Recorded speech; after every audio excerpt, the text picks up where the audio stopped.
Bangabandhu college রাজশাহীর উদ্যোগে online ক্লাসে তোমাদের স্বাগতম। আমি মোহাম্মদ রেজাউল করিম, প্রভাষক হিসাব বিজ্ঞান, বঙ্গবন্ধু কলেজ রাজশাহী। প্রিয় শিক্ষার্থীবৃন্দ, আজকে আমাদের আলোচ্য বিষয় বিক্রয় জাবেদা ও বিক্রয় ফেরত জাবেদা। পূর্বের ক্লাসে আমরা বিক্রয় জাবেদা ও বিক্রয় ফেরত জাবেদা সম্পর্কে আলোচনা করেছি। প্রিয় শিক্ষার্থীবৃন্দ, নিশ্চয় তোমরা জানো বিক্রয় জাবেদা কাকে বলে। বিক্রয় জাবেদা বলতে আমরা বুঝি শুধুমাত্র বাকিতে পণ্য বিক্রয় সংক্রান্ত লেনদেন বিক্রয় জাবেদায় অন্তর্ভুক্ত করা হয়। প্রিয় শিক্ষার্থীবৃন্দ, স্ক্রিনে তোমরা দেখতে পাচ্ছ এখানে দুটি প্রবলেম, একটি বিক্রয় জাবেদা আর আরেকটি প্রবলেম আমরা আলোচনা করব বিক্রয় ফেরত জাবেদা সম্পর্কে। আমরা প্রথম প্রবলেমটি বা অঙ্কটিতে যাই। দেখো এখানে প্রথম যে অঙ্কটি আছে, বিক্রয় জাবেদার নিম্নলিখিত লেনদেন সমূহ হতে কথা এন্টারপ্রাইজের বইতে বিক্রয় জাবেদা প্রস্তুত করো। তো শিক্ষার্থীবৃন্দ, এখানে তিনটি লেনদেন আছে। আমরা প্রথমে বিক্রয় জাবেদার ছকটি সম্পর্কে পরিচিত হয়ে নিই। দেখো এখানে বিক্রয় জাবেদার যে ছকটি এখানে আছে, দেখো তারিখ, ডেবিট হিসাব খাত, চালান নাম্বার, খতিয়ান পৃষ্ঠা, দেনাদার হিসাব ডেবিট আর বিক্রয় হিসাব ক্রেডিট। তো শিক্ষার্থীবৃন্দ, তোমরা জানো বাকিতে বিক্রয়ের জাবেদা হচ্ছে দেনাদার হিসাব ডেবিট এবং বিক্রয় হিসাব ক্রেডিট। আর এইখানে দেখো আমরা লিখেছি ছকে কি লেখা আছে, ডেবিট হিসাব খাত, অর্থাৎ আমরা এই যে দেনাদার, আমরা এক্স ওয়াই জেড যে দেনাদারের কাছে আমরা পণ্য বিক্রয় করব তার নামটি এখানে কি হবে, ডেবিট হবে। তো শিক্ষার্থীবৃন্দ, আমরা এই অঙ্কটি এক একটি ডেট আলোচনা করব এবং তার সমাধান করব। তাহলে আমরা এতক্ষণ যেটা বুঝলাম, বাকিতে পণ্য বিক্রয় সংক্রান্ত লেনদেন বিক্রয় জাবেদা অন্তর্ভুক্ত করা হয়। দেখো এখানে 2013 সালের জানুয়ারি 1 তারিখে যে লেনদেনটি আছে, মান্নান ব্রাদার্সের নিকট ধারে বিক্রয় 10,000 টাকা, চালান নাম্বার 140। আমরা তাহলে এটা অবশ্যই ধারে বিক্রয়, তাহলে আমরা জানি ধারে বিক্রয় জাবেদা হচ্ছে দেনাদার হিসেব ডেবিট, বিক্রয় হিসেব ক্রেডিট। তাহলে এখানে আমরা তারিখ বসিয়ে দিই 2013 জানুয়ারির 1-এ আমরা কার কাছে পণ্য বিক্রয় করছি, মান্নান হিসাব। তাহলে মান্নানকে আমরা কি করব, ডেবিট করব। মান্নান ব্রাদার্স, এখানে চালান নাম্বার দেওয়া আছে 140, এখানে এই চালান নাম্বার আমরা এখানে বসিয়ে দিলাম। আর দেখো এখানে আমাদের জাবেদা আছে দেনাদার হিসাব ডেবিট আর বিক্রয় হিসাব ক্রেডিট। আমরা একই পরিমাণ টাকা দিয়ে আমরা দেনাদার এবং বিক্রয় হিসাবকে কি করব, ক্রেডিট করব। একটাকে ডেবিট করব, একটা ক্রেডিট করব। অতএব কত টাকার পরিমাণ, কত, 10,000 টাকা। আমরা 10,000 টাকা এখানে বসিয়ে দিলাম। আমরা নেক্সট তারিখে চলে যাই। 10 তারিখে দেখো লেখা আছে জোহরা অ্যান্ড কোম্পানির নিকট ধারে পণ্য বিক্রয় 20,000 টাকা, চালান নাম্বার 150 টাকা। তাহলে আমরা তারিখ বসিয়ে দিই জানুয়ারি 10। আমরা কাকে ডেবিট করব, আমাদের দেনাদারকে। এখানে দেনাদার হচ্ছে জোহরা অ্যান্ড কোম্পানি। তাহলে আমরা জোহরা অ্যান্ড কোম্পানিকে আমরা ডেবিট করলাম। আমাদের এখানে চালান নাম্বার দেওয়া আছে 150, আর আমাদের কত টাকার পণ্য বিক্রি করেছি, 20,000 টাকা। তাহলে আমরা একই পরিমাণ টাকা দিয়ে দেনাদার হিসাব ডেবিট এবং বিক্রয় হিসাবকে আমরা কি করব, ক্রেডিট করব। কত টাকা, 20,000 টাকা। আমরা পরবর্তী তারিখে চলে যাই। দেখো 25 তারিখে লেখা আছে বাবুল অ্যান্ড কোম্পানির নিকট বাকিতে পণ্য বিক্রয় 30,000 টাকা, চালান নাম্বার 160। আমরা চলে আসি, এখানে আমরা তারিখ দিলাম 25 তারিখ। আমাদের এখানে আমরা কার কাছে পণ্য বিক্রি করেছি, বাবুল অ্যান্ড কোম্পানির নিকট। অতএব আমাদের এখানে দেনাদারকে বাবুল অ্যান্ড কোম্পানি।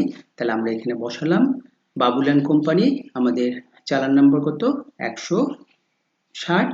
আর আমরা কত টাকার পণ্য বিক্রি করেছি, একই পরিমাণ টাকা, অর্থাৎ দেনাদার হিসাব ডেবিট, বিক্রয় হিসাব ক্রেডিট। আমাদের বিক্রয় পরিমাণ কত, 30,000 টাকা।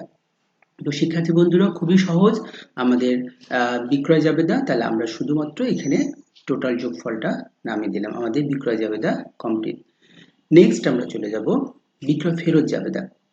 তাহলে আমরা দেখো এখানে অঙ্কটা আছে 2013 সালের আগস্ট মাসে অভিষেক অ্যান্ড সন্সের নিকট লেনদেনগুলো সংঘটিত হয়েছে। এখানে কয়েকটি লেনদেন আছে, 3টা, এবং লাস্টে দেখো লিখেছে উপযুক্ত তথ্যগুলো দিয়ে একটি বিক্রয় ফেরত জাবেদা প্রস্তুত করো।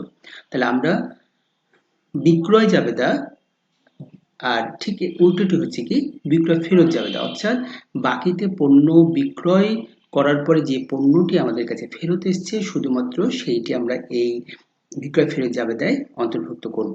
তাহলে দেখো আমাদের সহজ। এটার ক্ষেত্রে আমরা জাবেদা করছিলাম, দেখো আমরা ছকটি নিয়ে আলোচনা করছি। ছকে প্রথমে থাকবে তারিখ, তারপর কি আছে ক্রেডিট হিসাব খাত, ক্রেডিট নোট নাম্বার, খতিয়ান পৃষ্ঠা, বিক্রয় ফেরত হিসাব ডেবিট আর দেনাদার হিসাব ক্রেডিট। দেখো শিক্ষার্থীরা, যখন আমরা বিক্রয় জাবেদা আলোচনা করেছিলাম তখন আমাদের জাবেদাটা ছিল কি দেনাদার হিসাব ডেবিট আর বিক্রয় হিসাব ক্রেডিট। ঠিক এর উল্টোটা আমরা এখানে করছি, যেহেতু বিক্রয় করেছিলাম ফেরত দিয়ে দিচ্ছি, বিক্রয় জায়গায় এখানে আসলে বিক্রয় ফেরত, আর এখানে দেনাদার ছিল হচ্ছে ডেবিট, এখানে দেনাদার হয়ে গেল ক্রেডিট।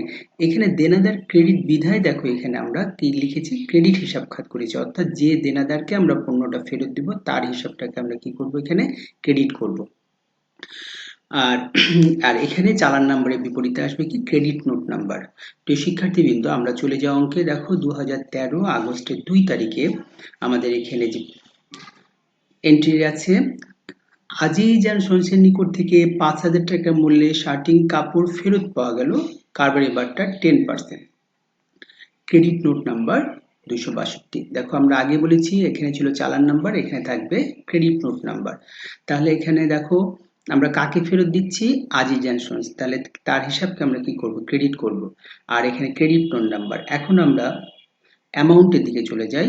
অ্যামাউন্ট এখানে দেখো আমাদের 5,000 টাকার, আমাদের কত টাকার পণ্য ফেরত পাঠিয়েছি 5,000 টাকা, এবং সেখানে আমাদের বারটা আছে 10%, অর্থাৎ 5,000 টাকার উপর 10% হলে হয় আমরা 500 টাকা, অর্থাৎ 5,000 থেকে 500 টাকা বিয়োগ করে দিলে আমাদের হবে 4,500 টাকা।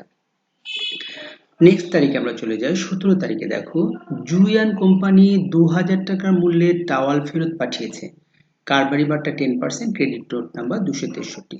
জুয়ান কোম্পানি ফেরত পাঠিয়েছে, অর্থাৎ জুয়ান কোম্পানির নিকট আমরা পণ্য বিক্রি করেছিলাম, তারা 2,000 টাকার পণ্য ফেরত পাঠিয়েছে, অর্থাৎ এটি বিক্রয় জাবেদা অন্তর্ভুক্ত হবে।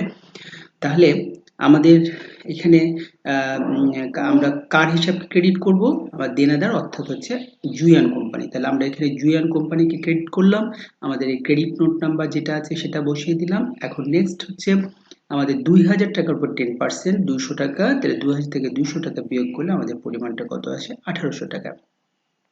তারপরের তারিখে আমরা চলে যাই।